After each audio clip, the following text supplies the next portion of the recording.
Moïse est, selon la tradition, le premier prophète du judaïsme. Moïse apparaît dans le livre de l'Exode. Il est le personnage le plus important de la Bible hébraïque, recevant la loi pour le judaïsme, préfigurant Jésus-Christ pour le christianisme et précédant le prophète Mahomet pour l'islam. Pour les traditions monothéistes juives et chrétiennes, Moïse est l'auteur sous inspiration divine du Pentateuque, c'est-à-dire des 5 premiers livres de la Bible, livres qui constituent la Torah juive et sont appelés la « loi de Moïse » dans ces 2 religions. C'est là que sont relatées l'histoire de Moïse lui-même, celle des patriarches et celle du peuple d'Israël.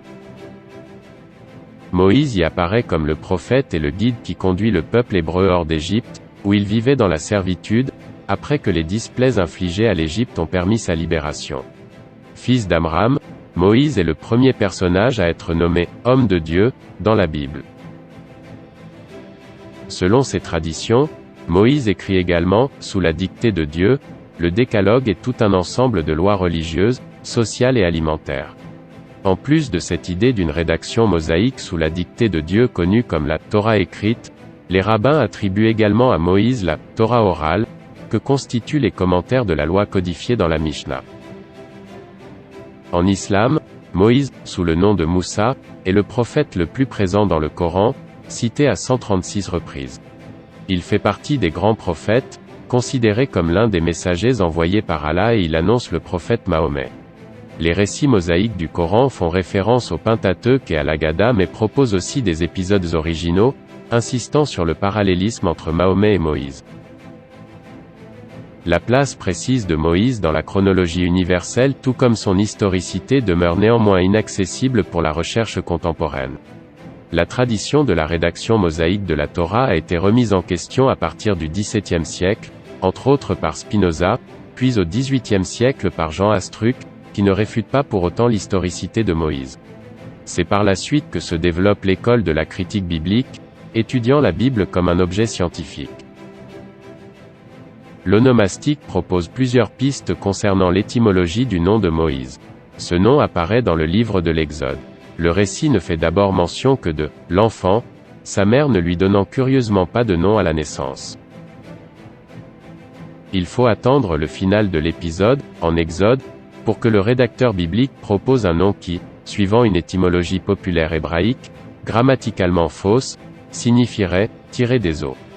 La fille de Pharaon découvre sur la rive du fleuve un panier où se trouve un nourrisson. Elle rend le bébé à sa mère, afin que celle-ci continue à l'allaiter. Puis, quand l'enfant eut grandi, la mère du nourrisson l'amena à la fille de Pharaon, et il fut pour elle comme un fils. Elle lui donna le nom de Moïse, Moshe ou Moshe, car, dit-elle, je l'ai retiré des eaux. La recherche contemporaine s'accorde sur une origine égyptienne de ce nom, en lien avec l'histoire des Juifs en Égypte. Ainsi, l'étymologie hébraïque populaire proposée en Exode 2, qui décrit davantage un état plutôt qu'une identité, ne peut cacher le caractère égyptien du patronyme. Moïse, Mosé en hébreu, constitue la déviation d'un nom très égyptien dont l'affixe Mosé issu de la racine égyptienne Mési, mais qui signifie « enfanté », est souvent constitutif de noms théophores que portent des grands prêtres égyptiens ou des pharaons tels que Pthamosis, Thutmosis, Ramsès. Mosé est ainsi probablement une translittération de la seconde partie de ce nom théophore composé, dont la disparition d'une éventuelle première partie désignant une divinité égyptienne a pu résulter d'une censure biblique mais dont l'existence du nom court attesté pour d'autres personnages dans la littérature égyptienne rend l'hypothèse superflue. Il semble que le rédacteur biblique connaisse très bien le sens égyptien du nom de Moïse. Avant l'attribution de son nom en Exode 2h10, il le désigne en effet comme Yeled, nouveau-né, enfant, issu de la racine Yalad qui est la racine hébraïque équivalente à la racine égyptienne Mési, mais. Dans son récit, il réalise ainsi, par une réinterprétation tardive, une construction littéraire donnant une étiologie hébraïque au nom de Moïse grâce à un procédé de style, appelé paronomase, jeu de mots qui repose sur les ressemblances graphiques et phonétiques, avec la racine hébraïque très rare. La Septante ne peut effectuer cette reconstitution pseudo-étymologique par ce procédé littéraire, mais Philon d'Alexandrie et Flavius Joseph trouvent un autre jeu de mots sur Moïse en l'appelant Moès. Ils rapprochent, en transcription grecque, ce Moès du nom égyptien Mou, O, rendant compte par là de la déclaration de la fille du Pharaon. La vie de Moïse décrite dans la Bible se découpe en 3 parties de 40 ans, valeur mythique, le nombre 120 étant symbole de perfection, fréquemment employé par les rédacteurs bibliques au sujet de la longévité des personnages de la Bible. Pharaon ayant décidé le meurtre des enfants hébreux mâles, la fille de Pharaon recueille sur la rive du fleuve un panier d'osier qui flotte et dans lequel est un nourrisson abandonné par sa mère hébraïque qu'elle nomme Moïse, sauvé des eaux. La princesse décide d'adopter cet enfant hébreu. Le récit rapporte l'intervention de la sœur du bébé, donc israélite, allant proposer à la princesse d'aller chercher une nourrice parmi les femmes des Hébreux, le rendant ainsi en fait, le temps de l'allaitement, à celle qui est sa mère biologique. Plus tard, Moïse constate la misère de ce qu'il ignore être son peuple d'origine et tue un contremaître égyptien qui battait un Hébreu. Il s'enfuit dans le désert et trouve asile auprès de Jethro, ou Yitro, prêtre de Madian. Moïse prête main forte aux filles de Jethro et se marie avec l'une d'elles, Sippora, Séphora. Il mène une vie de berger, faisant paître ses moutons loin dans le désert. Lorsque Moïse atteint l'âge de 80 ans, Dieu se révèle à lui et lui dévoile sa mission. L'ange de l'Éternel lui apparut au milieu d'un buisson alors qu'il faisait paître les moutons de son beau-père. Il conduit alors les « enfants d'Israël » hors d'Égypte, jusqu'à la « terre promise », le pays de Canaan, sur le seuil duquel il meurt, à 120 ans. Les parents de Moïse, Amram et Jochebed, hébreu Yocheved, sont tous deux issus de la maison de Lévi, qui sera consacrée plus tard au service de Dieu après l'épisode du veau d'or. Amram est le fils de Kéas et le petit-fils de Lévi. Ils sont de la première génération des Hébreux qui naissent en Égypte. Moïse est donc de la deuxième génération qui voit le jour en Égypte. C'est au cours de cette génération que Pharaon donne l'ordre à son peuple d'éliminer les nouveau-nés mâles et de ne laisser vivre que les filles. Le frère de Moïse s'appelle Aaron.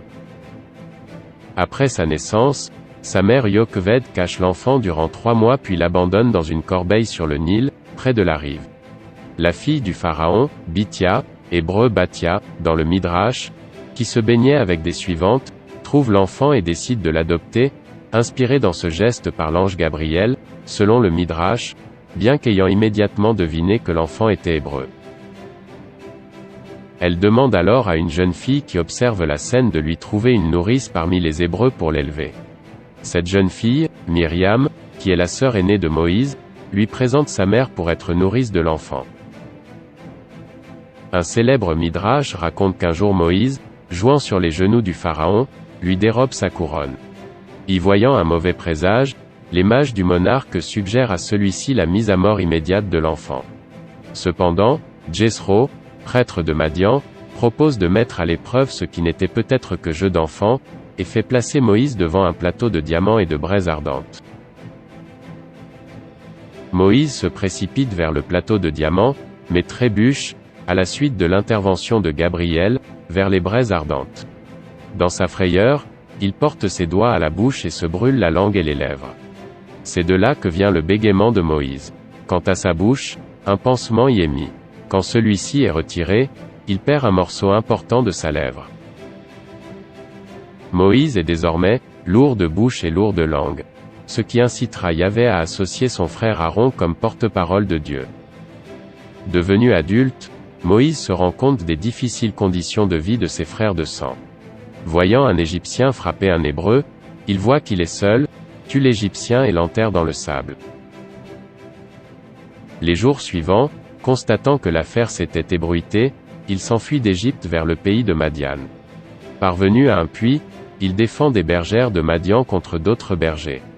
Celles-ci lui offrent l'hospitalité en remerciement. Moïse trouve donc asile à Madian, où le prêtre, Jethro, aussi appelé Réuel, lui donne sa fille Séphora en mariage et dont il a 2 fils, Gershom et Eliezer. Alors qu'il est réfugié en Madian et qu'il garde les troupeaux de son beau-père, Moïse vit une expérience que la Bible décrit comme une vocation. Dieu l'appelle de l'intérieur d'un buisson en feu mais qui ne se consume pas. Sa mission consistera à libérer le peuple hébreu de l'esclavage qu'il subit en Égypte. Pour l'accréditer auprès des Hébreux, Dieu lui révèle son nom, en continuité avec la tradition ancestrale, Abraham, Isaac et Jacob. Ce nom est le tétragramme YHWH, expliqué en Ex 3 à 14 par la formule. La traduction de cette formule est variable. Je suis celui qui suis. Je suis qui je serai. Je suis qui je suis. Je suis celui qui est, etc. Dans la traduction grecque de ce passage, les termes employés ouvrent la porte à une interprétation d'ordre métaphysique, je suis les temps. Moïse commence par s'excuser de sa mission, prévoyant les difficultés d'avoir à affronter Pharaon. Il reçoit alors des moyens et un signe qui ne le dispenseront pas de marcher dans la foi à travers les difficultés, des moyens d'ordre surnaturel.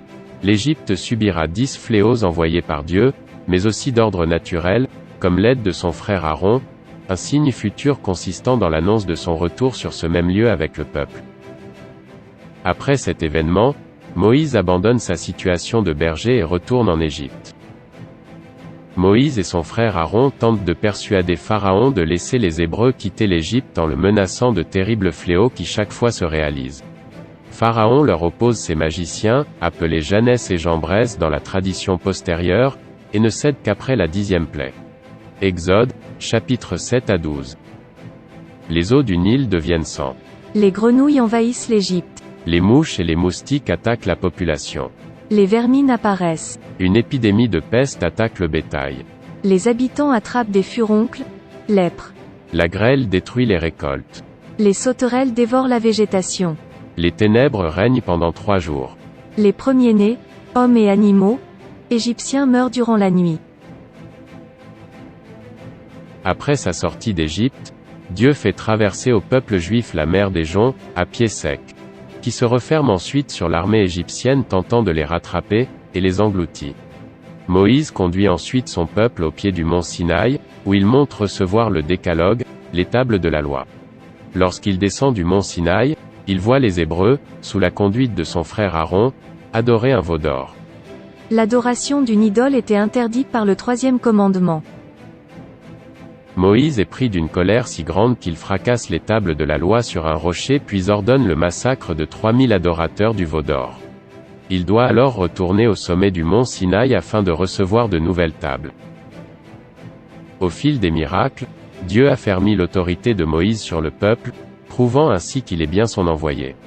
Pourtant le peuple ne cesse de murmurer contre Moïse et contre Dieu, répétant qu'au moins en Égypte il vivait mieux. Ensuite, le peuple arrive devant la terre promise et Moïse envoie 12 éclaireurs pour reconnaître le pays. 10 d'entre eux découragent le peuple d'attaquer le pays malgré le soutien de l'Éternel. Dieu se fâche et décide de les faire marcher dans le désert encore 40 années, afin qu'aucun de ceux qui étaient sortis d'Égypte n'entre dans la terre promise hormis Josué et Caleb, les 2 espions favorables à la conquête. Selon Nombre, 20, 7, Moïse, ayant, pour abreuver le peuple hébreu, frappé de son bâton par 2 fois le rocher de Mériba, en attirant l'attention sur lui et Aaron au lieu du Dieu d'Israël, n'est pas autorisé à entrer en terre promise. Il est toutefois autorisé à l'embrasser du regard, du haut du mont Nebo où il meurt à 120 ans. Avant de mourir, il nomme Josué comme successeur pour conquérir la terre promise. La tradition talmudique, interprétant le début du livre de Josué, fixe au 7 Adar l'anniversaire de cette mort, que le Seder Olam Rabbah date de l'année de la création du monde. Dans l'épître de Jude, une dispute éclate entre l'archange Michel et le diable au sujet du corps de Moïse. Ce différend n'est pas cru par les Sadducéens qui nient l'existence des anges.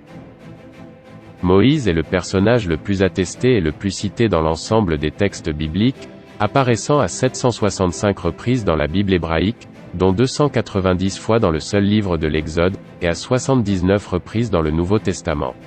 Il y apparaît essentiellement comme le médiateur de la révélation, le législateur fondamental et l'auteur du Pentateuque. Ainsi, prend fin l'histoire de Moïse. Merci, et au revoir.